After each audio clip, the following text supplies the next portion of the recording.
Welcome to our nation state dialogue series Rashtra Rajya संवाद श्रृंखला में आपका स्वागत है. 欢迎收看民族国家对话系列. I'm Dr. Geeta Kocham, moderator for today's discussion. Today it's our pleasure to have with us Professor Mehr D. Sahakyan. And Professor Sahakyan is the founder and director of the China Eurasia Council for Political and Strategic Research, a foundation in Armenia. He is a 2024 LEWI Visiting Fellow at the David C. Lam Institute for East-West Studies at Hong Kong Baptist University. He holds a doctorate in international studies, international relations from China's Nanjing University, and was an AsiaGlobal Fellow at the AsiaGlobal Institute of the University of Hong Kong from 2020 to 2022. In 2023, the Ministry of Education and Science of Armenia's Supreme Certifying Committee awarded him an associate professorship in political science, and he's an elected advisory board member of the International Institute for Peace, Austria, and the School of Liberal Arts and Humanities, Boxen University, India. He's the founder of the Eurasian Research on Modern China and Eurasian Annual International Conference, and he has edited and published many works, namely China in Eurasia, Rethinking Cooperation and Coordinate Contradictions in the Era of Changing World Order, which was published in September 2021, China's Belt and Road Initiative in Armenia, the New Great Power Competition in Central Asia, Opportunities and Challenges for the Gulf, and published in 2021.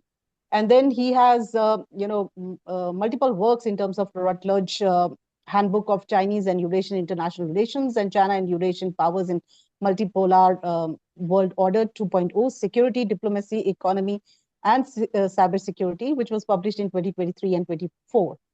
His recent work is an edited volume on Routledge Handbook of China's Belt and Road Initiative in Eurasia, for which we have invited him for a great discussion.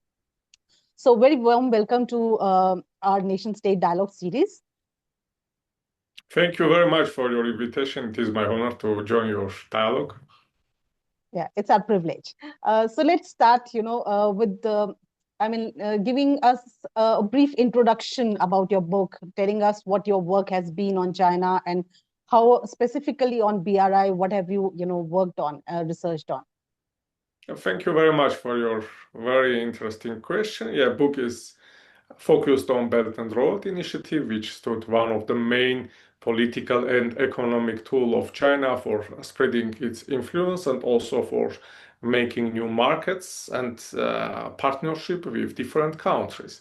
And the focus area is Eurasian continent, Europe and Asia with all sub-regions, as it is the home continent of China. And for Belt and Road Initiative, Silk Road Economic Belt, China is going towards west and of course reaching out different regions, starting from South Asia to Central Asia, South Caucasus, Middle East, Eastern Europe, and etc.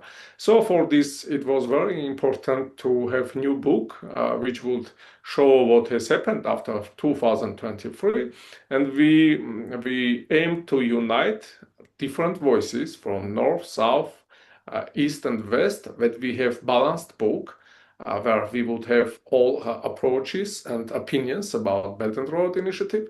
And for this, we united more than 35 scholars from more than 20 countries who worked hard in this book, and it was published several months ago.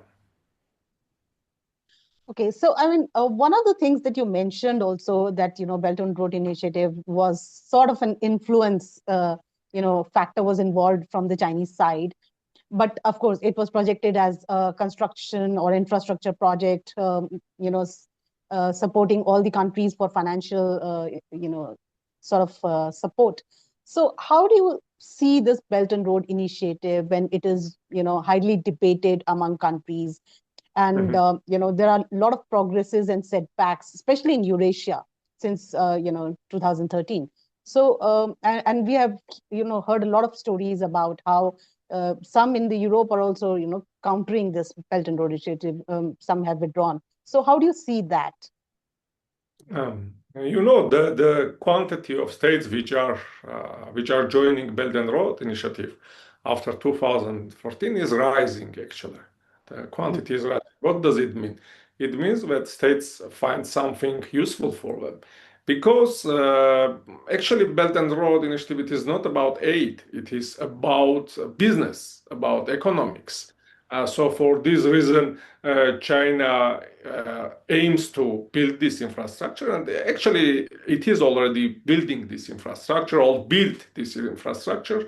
If we look in Central Asia, for instance, here they made a lot of job with regional states, and they are still doing with Kyrgyzstan, Uzbekistan. They are doing new railway, and they also invested a lot of money in the Middle East, in Turkey, for building their infrastructure. The main aim is to have this kind of Eurasian interconnectivity, and for this Eurasian interconnectivity, China put more than 1 trillion USD in the table, and more than 380 billion it has already spent on this kind of investments, infrastructure development.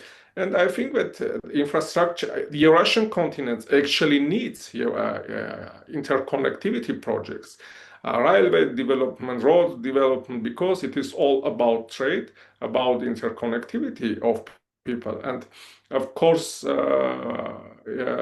also for reaching out to market of different states.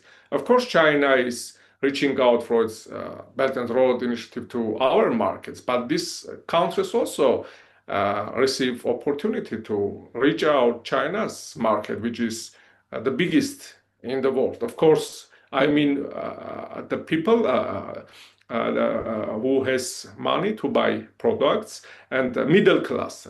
China has the biggest middle class in the Eurasian continent now.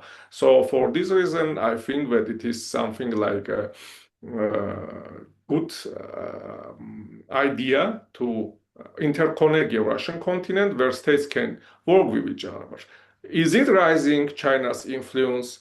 Of course, if China is getting economic influence, it is also bringing political influence as well. But I think it is for every great or superpower, for the US, for the EU, for India, if they are also having such kind of products, it is bringing them economic influence and political influence. But I mean, moving away from the political and economic influence, I think China also has certain foreign policy, interest involved.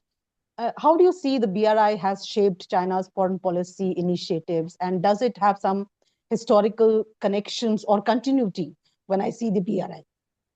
Sure, it's actually a grand strategy of China, geostrategy of China, because it is very connected to it is connecting geographics and politics with each other. And for this reason, of course, it's the main tool of foreign policy of China, because if you see every kind of investments or foreign cooperation, they are branding it under the umbrella of Belt and Road Initiative. So Belt and Road Initiative is one of the main direction for which China is working with different states, constructing its not only railways or roads or in transportation infrastructure, but also state-to-state relation. So for this reason, Belt and Road Initiative and investments for Belt and Road Initiative are very important for China's foreign policy. As I have mentioned, the economics are very connected to politics, and if some state is making connection for economic means, like Belt and Road Initiative, it is impossible that it has not any kind of geopolitical meaning as well. So it has. Yeah, I mean, but once the BRI thing started to what it is today, and you also mentioned since 2014, many countries are joining BRI. I see a shift of what China is approaching under BRI. I mean, it started as, relinking older, projects that were there in lined up in terms of the, 6 areas that it was looking at: connections, infrastructure development, and all of that. And some, issues after COVID-19 were added, something related to the health, connections. But it has now grown even to something called as Global Development Initiative and Global Security Initiative, which sort of puts an alarm for people. So how do you see those initiatives added, and what are their purposes? How will that reshape the world order in connection to China versus the other world? Yeah. As our countries, great powers, but now China is also superpower, the only Russian superpower, which is trying to have more influence in the world. And of course, it will prepare and put forward different agendas, different security, global development agendas. And I think that it is the purpose and the main aim of every state to understand what this kind of initiatives means for their own national economies, securities, and aims. So and decide if they want to join and or not, or they don't want to join. As I have mentioned, the quantity of states which are joining to China's Belt and Road Initiative, it is growing. What does it mean? It means that there are some results. And if we see so, our European partners, they speak about gateway projects and others, but where are these projects? Nobody knows, nobody can see. But actually, people can touch the railways, which are going from east to west, which are constructed or invested by Chinese companies, China side. And of course, it is bringing not only hard power to China, because the infrastructure is hard. It is not only about the military purposes, but also about soft power. Because if China is connecting these regions, countries for transportation infrastructure to China, it is also bringing its an opportunity to grow the connection between people, and people-to-people contact is very important here.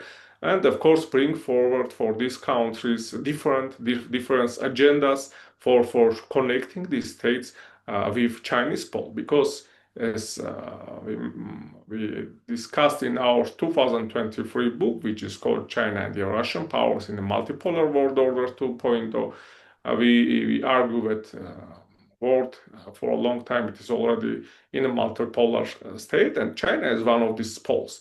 And this pole is trying to connect our countries, our regions with different initiatives, which you have mentioned, with its pole, so that all roads goes towards Beijing. You just mentioned something about soft power in BRI. Can you elaborate a little bit on that? What does that mean? Yeah, China is growing its soft power for a long time, even before this Belt and Road Initiative. But now it is much more focused and well organized, rather than it was 40, 50 years ago, when even at that time when China was not so rich country, it was providing scholarship for different states. But for instance, I can mention about students exchange programs, scholarships, which is bringing an opportunity to students from global south or from developing countries to reach out to high-class education, which is China is providing. So of course it is some kind of soft power diplomacy by China, and of course it has its own Confucius institutes for which it is spreading Chinese culture, Chinese language, which is also good opportunity, because China is the second superpower of the world, and it is very important economic power.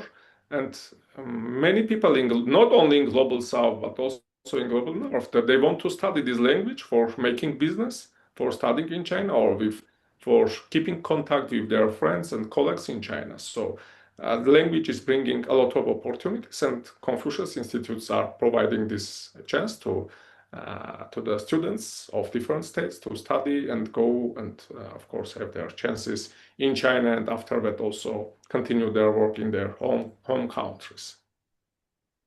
Sitting here, we have a lot of concerns, especially about the geopolitical interest and the security issues, especially in terms of the sovereignty and territorial issues. And yet we see some of the South Asian neighbors who are, a party to the BRI. So how do you see that as, developing in South Asia? What do you think are China's objectives or motives in, developing BRI in the South Asian region, especially with Nepal, Pakistan. These are the cases which are of significance to us. Yeah. Yeah, these states are neighbors of China. And Pakistan also is a very important strategic partner of China. So it needs to work with them. It needs to work. It needs to have this kind of infrastructure projects for, let's say, Pakistan-China economic corridor for reaching out Middle Eastern oil fields much more easier and shorter and secure. But I think that India is a very important player in South Asia and Southeast Asia, and not only here, because, as I like to say, India is big power, and it is step by step having much more responsibilities in not only in these two regions but also in the world. And I think that China and India are both very important powers for the security and safety of Asia and entire Eurasian continent. And I think that, of course, in Belt and Road Initiative, China and India has different interests, and it is we understand it. But they have also interests. They have also interest in the BRICS, in RIC, and in Shanghai Cooperation Organization. And if we see what is happening now, there is some kind of problems also with the US, which both sides have. Of course, it is not enough. They need to find ways to have good relations with the US as well, because it is a superpower. But of course, they have their own agenda. There are two great powers in the Asia and in Eurasia, and safety, peace between these countries, and growing trade relations, political relations are good, not only for South Asia, Southeast Asia, but I think for entire Eurasian continent. Therefore, I think that China and India are doing steps towards normalizations, and it is a very good perspective for entire Eurasian continent. Oh, thank you very much. It's very interesting to know your views on this, and I hope our viewers also like this, very short and clear, coherent, understanding about the BRI, especially looking at your book, which has come out. And I suggest everyone to just have a look at the book. Please read the book. I'm sure there are multiple views added to it because it's an edited volume. Other scholars have also contributed to it. And otherwise also, Sahakyan's books are very interesting. So maybe people who want to know about China and know about how the BRI especially is significant and is developing, there are multiple books that he has produced would be of interest.